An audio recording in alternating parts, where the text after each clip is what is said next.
Hello, I'm Eric Hanley, an automation specialist with ES&E, and in this video segment we will cover controller and project configuration with CCW Software.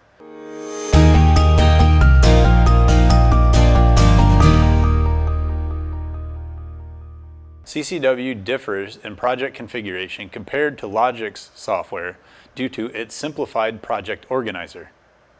CCW still supports the same primary logic editors, which are ladder, structured text, and function block.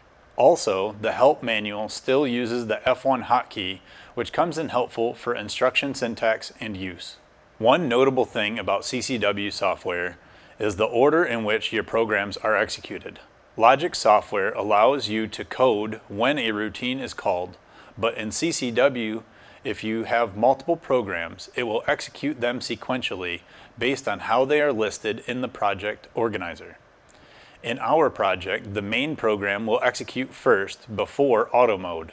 But if you want auto mode to run first, all you do is click and drag it higher in the project. Now it will execute auto mode before executing the main program. Since we already have a program written, we're going to go back to the controller setup. Once you are on the main splash screen, click into the general page where there are a few things that you can configure.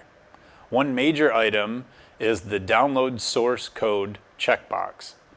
If you are attempting to download into a controller, but you don't want people to have the ability to upload off of it, then you can download without source code. That will allow the program to run and execute itself.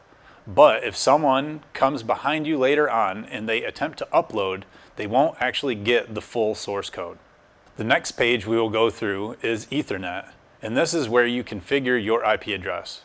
Be sure to use the same IP address and subnet that you use when setting the controller path. You can also disable detecting duplicate IP addresses. I would suggest that you do not disable this unless you have a good reason. The third page will be the plugin or expansion modules. These pages are very similar but have different card options. To add a module, you right-click on an empty slot and navigate through the various I/O card options until you find the module that you need. Our demo has an analog IF2 module that is in the first plug-in slot. We will add the card, but will disable both channels. For this particular card, you can also change the signal type between current and voltage. You don't have to add the modules if you don't plan on using them, but I prefer to have the offline project match the physical hardware. Last, we need to verify the project path is configured, which is in the top right corner of the controller screen. If you need to edit the path or create the path, then you need to select the pencil icon, which will launch RSLinks. Browse to the proper device and close the window. That will save the path and display it in the corner. Now the controller is configured, so we select download or upload from the splash screen, or you can select connect. Connect is the equivalent of go online in Logix software, and it launches a pop-up that prompts you if you want to upload or download only if the current content of the controller does not match the offline project. In our example, we want to download to the controller and override its current configuration.